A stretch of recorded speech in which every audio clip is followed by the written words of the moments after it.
In the peaceful summer of the year 1975, a charming Pennsylvanian village called Broomall was thrown into gloominess by a terrifying occurrence that would plague the neighborhood for ages.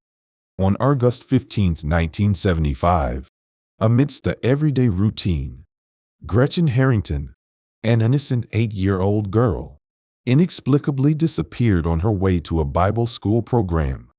By the time she was found, she had already been dead. Nobody knew who killed this young girl in Pennsylvania for nearly 50 years, but authorities now claim to have identified the culprit as a former pastor who has been residing in Marietta for some time. At the time, as days proceeded into weeks, then into months, and then into years, the town devotedly searched for its beloved young Gretchen. But like a dark maze, the answers eluded them, leaving them longing for resolution. Nevertheless, they never gave up hope. Get ready to have your world turned upside down because, in 2023, a shocking revelation shatters the stillness and rekindles the flames of justice in the pursuit of Gretchen Harrington's mystery. Welcome back to the eerie world of Mystery Detective, where we delve into the depths of murders both solved and unsolved and ominous mysteries that will disturb your sleep. Stay with us as we explore Gretchen Harrington's tragic narrative, a tale of mystery, suffering, and the unwavering pursuit of the truth that resulted in a startling revelation that rocked Pennsylvania and the world. After 48 long years, the criminal who brought about Gretchen's awful demise was found. Surprisingly, this ruthless murderer had been concealing himself in plain sight by posing as a church minister, a typical example of what the Bible calls a wolf in sheep's clothing. Harold and Ina Harrington welcomed Gretchen into the world on June 13, 1967 in Marple Township, Pennsylvania. 8 years later, in the summer of 1975, there was a terrifying development, just a short distance away from her home. Bright-eyed 8-year-old Gretchen Harrington was traveling to Trinity Chapel Christian Reformed Church for a Bible school session. She usually traveled with her older sisters, but on that particular day, she went there alone. By the next day, alarm bells rang for her frightened parents as the hours passed and the morning sun rose to its highest point. But there was no sign of Gretchen. They immediately called the Marple Township Police in a panicked state.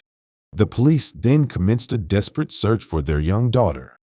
Over 300 people from the entire community came together to search desperately for Gretchen. But as the hour wore on, she could not be found. This left nothing but a perplexing enigma afterwards. Gretchen would usually go up a steep hill to Trinity Chapel, enduring the trip past the store and townhouse complex. Around 9:25 a.m., a neighbor claimed to have seen her. She appeared determined and focused to get to her destination, but mysteriously, she soon disappeared. People in the Harringtons' neighborhood wouldn't stand still and watch. Everyone wanted to help. As a result, 400 volunteers came together to form an army to help with the hunt through the thick undergrowth that covered the ground in the woods.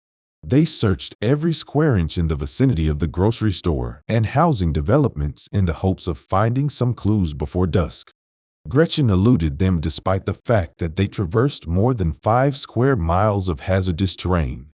The small village held its breath in prayer for her safe return, while the mystery behind her sudden disappearance made many hearts wary. The search for young Gretchen came to a puzzling dead end as the investigation progressed. The tracking dogs, talented as they were, detected no struggle or signs of discomfort halfway up that intimidating hill on Lawrence Road, leaving the question of what really happened to Gretchen hanging in the air.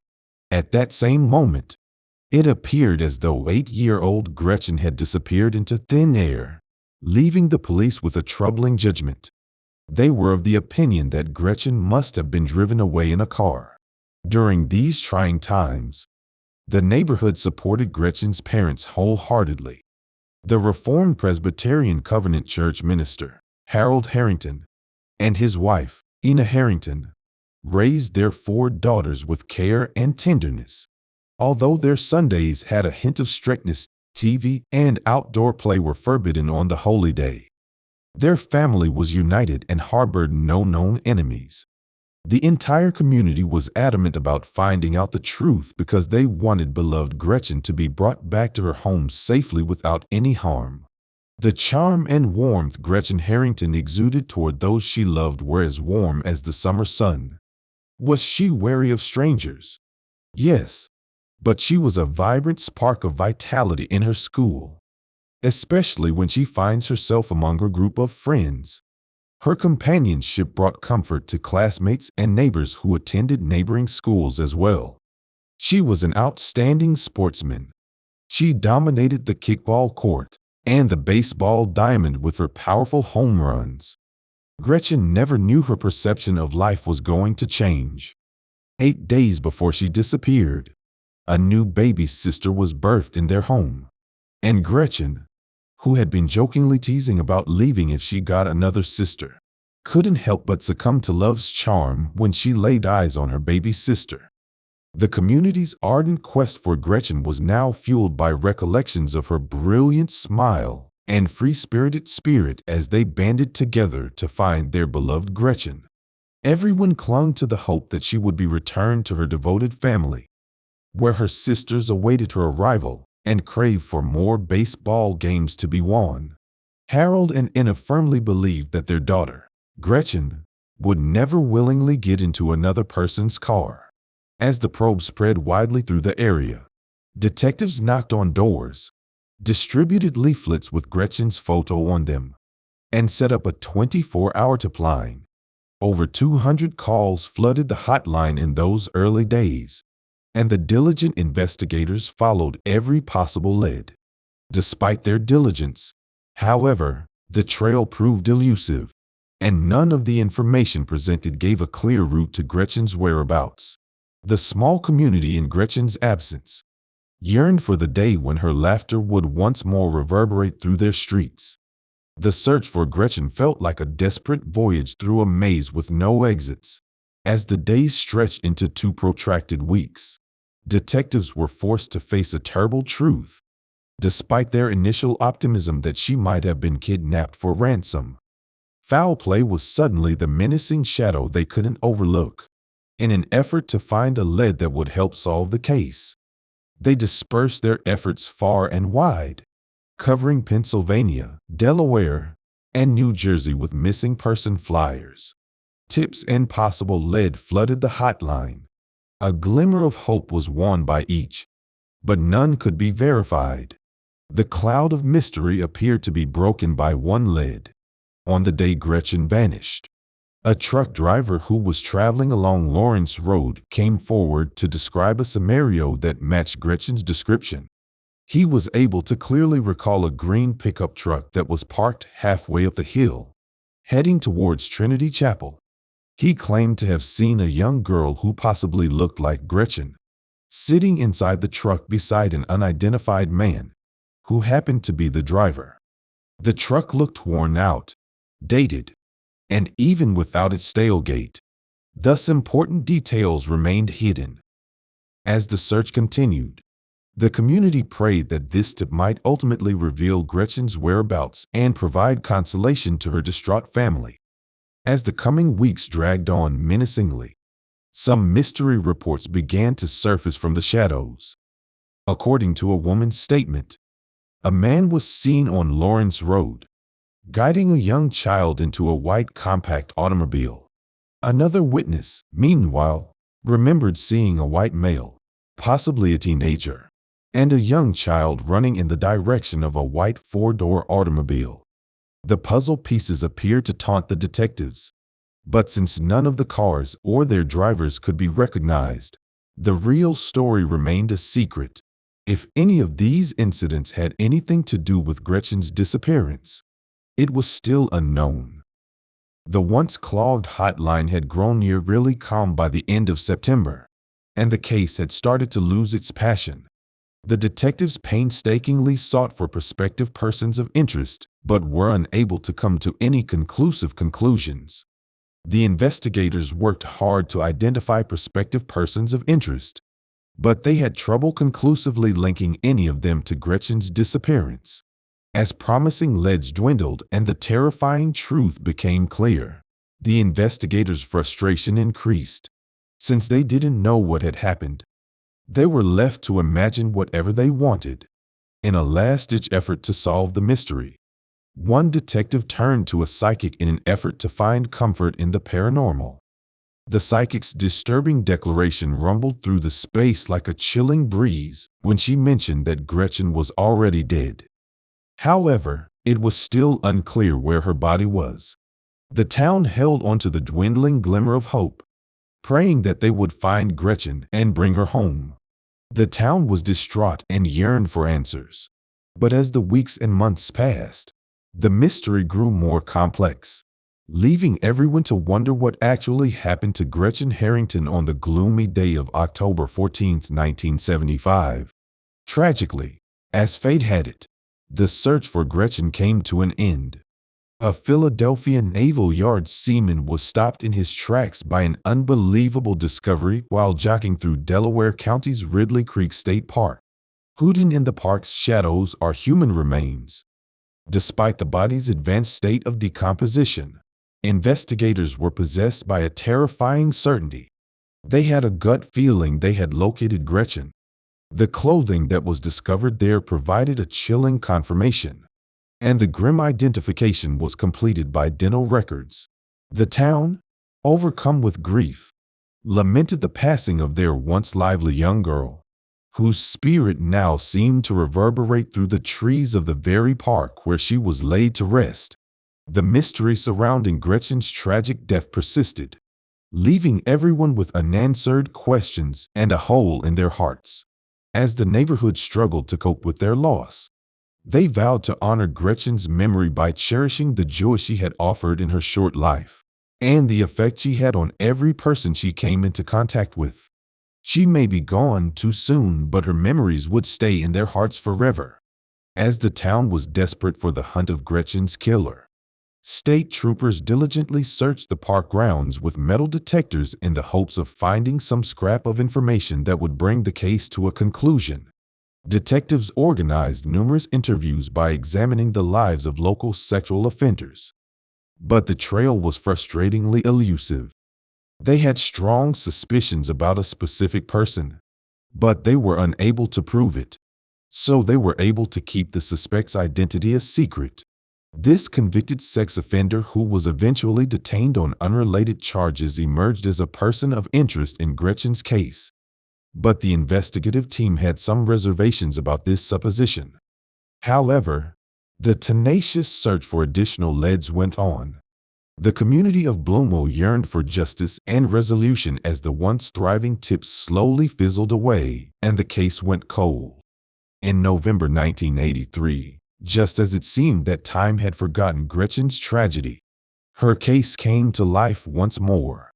There was some hope when a Marple Township detective received an anonymous letter from someone claiming to have crucial information about the case. The lead detective made a sincere plea for the writer of the letter to come forward and provide more information. But the mystery informant remained silent, protecting their identity for years to come. As the years went by, those who loved Gretchen carried her memory with them forever. Her family was desperate for information and held out hope that, soon enough, the truth would come to light, and that justice would be served for their sweet girl whose life was taken from her far too soon. Investigators made a significant discovery in early 2023 when they spoke with a criminal informant who had attended school with both Gretchen and Zoe Harrington, one of Gretchen's sisters. This police informant, who was a lady, recalled her being friends with the daughter of a man called David Zandstra. She mentioned how she frequently played at the Zandstra's house and many a time stayed for sleepovers. But her innocent recollections quickly turned into a disturbing account when she told the police that during two of those sleepovers, Mr. Zandstra made inappropriate advances towards her. She said she had woken up to him touching her in a very uncomfortable manner. As she continued with her testimony, The woman shared with the detectives a diary from her past. This diary had once been filled with a young girl's dreams, but soon turned out to display an unsettling confession written in her innocence. This confession was penned down a few days after Gretchen vanished. On September 15, 1975, the confession read, "Guess what? A man tried to kidnap Holly twice," talking about a student in her class. She continued, "Holly had scribbled it a secret, so I can't tell anyone. But I think he might be the one who kidnapped Gretchen. I think it was Mr. Z." She was making an oblique reference to David Zandstra. The sentence ended abruptly, giving away a sinister secret she was unable to reveal to anyone. The revelation sparked a flurry of new inquiries into David Zandstra's past, and the pieces of the puzzle started to come together as suspicions were raised that Zandstra might be the actual perpetrator of Gretchen's kidnapping. Shortly after the murder, it was discovered that the Zandstras had hurriedly relocated to Plano, Texas in order to avoid the attention of the time. Investigators were determined to look into the case further in light of the chilling truth, reviving the long-dimmed hope.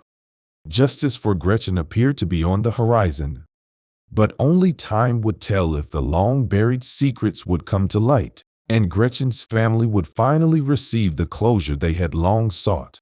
When authorities learned of the new information, they embarked on a determined search to find David Zandstra, who had moved to Marietta, Georgia, northwest of Atlanta. At the time of Gretchen's tragic disappearance, he held the position as a reverend at Trinity Church Chapel Christian Reformed Church in Broomall, and he was said to have been reportedly close to the Harringtons. His close friendship with the Harrington family gave him the chance to take advantage of Gretchen's trust that fateful morning. Zandstra had a history of being very active in religious communities, as evidenced by his past. In the 1960s, he was ordained as a minister in New Jersey. Later, he relocated to Chester, Pennsylvania, to start a new church. He was actively involved in Trinity Church Chapel by the early 1970s, where he oversaw the Bible school Gretchen attended and led youth summer workshops. The puzzle started to come together, and David Zandstra was surrounded by a growing cloud of suspicion. Gretchen's quest for justice was no longer a pipe dream. It was reachable, but there was no guarantee that it would be. The path to resolution would be paved with revelations and painstaking investigation in an effort to shed light on what happened to the young girl who was tragically abducted from her family. A startling revelation was made during the interview with David Zandstra on July 17, 2023, at Cobb County Police Headquarters in Marietta. He denied any involvement at first, but eventually broke down and admitted to the wicked deed.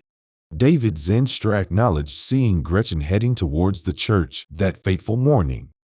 After convincing her that he was taking her to church, he picked her up in his green AMC Rambler station wagon. Gretchen never knew his motives were much darker. Instead of the church, Zandstra took her to a wooded area close by and asked her to take her clothes off. According to him, Gretchen declined. At that point, he was already overcome with desire and ejaculated in the car while she was still inside. In a fit of rage, he struck Gretchen violently with his fist, and she began bleeding from her head as a result. After the tragic event, he attempted to cover Gretchen's naked body with sticks after realizing that she appeared to be dead. He then fled the scene, leaving her lifeless body in the bleak woods. The chilling confession revealed the monstrous deeds of someone who was supposed to be a man of God and a dependable friend of Gretchen's family, painting a horrifying picture of betrayal and brutality. The revelation of the truth brought with it a sense of closure for Gretchen's loved ones, as well as intense pain and sorrow over the loss of an innocent life that had been taken so brutally. When 83 years old David Zandstra of Marietta, Georgia, was formally charged with Gretchen's murder on July 24, 2023 by the District Attorney's Office in Delaware County, Pennsylvania, justice for Gretchen finally started to take shape. A slew of charges, including criminal homicide, kidnapping of a minor, possessing an instrument of crime, and murder in the first, second, and third degrees, were brought against the man who had previously worked as a minister at the church in the 1970s. When David Zandstra was refused bail and imprisoned in Cobb County, Georgia, he resisted being extradited to Pennsylvania, which prompted the authorities to request a governor's warrant to transport him to Delaware. David Zandstra would likely be found guilty and sentenced to life in prison, according to County District Attorney Stolzheimer, who promised to see that justice was done. The haunting cloud that had hung over Broomall for almost 48 years began to lift as the community found solace in the knowledge that the man responsible for Gretchen's kidnapping and murder would finally face the consequences of his actions. Gretchen's case had a significant impact on the community, and Marple Township's police chief, Brandon Greff, recognized how the town had changed as a result. An important step toward resolution was made with the charges brought against David Zandstra. Gretchen and her grieving family finally received long overdue vindication. The promise of justice offered a glimmer of hope that Gretchen's tragic story would serve as a warning, ensuring that no other child would suffer from such evil once more. However, the memory of Gretchen's stolen innocence would always remain in her family's hearts. Gretchen's tragic fate had a significant effect on the formerly picture-perfect town of Broomall in Delaware County, Pennsylvania. On that tragic day in August 1975, the community's innocence was lost, leaving a lasting scar on the lives of the kids, parents, families, and everyone else who called the town home. The eagerly anticipated trial that is about to start promises to provide answers and closure to the community that has been burdened by this tragic chapter for such a long time. Will justice prevail, bringing comfort to the town and the family of Gretchen? What mysteries will be revealed during the trial, illuminating the shadows that once surrounded their lives? When a decision is made, we'll post an update. Thank you for watching. Please subscribe and hit the bell icon for more crime cases. Do stay safe and alert until the next mystery is unraveled.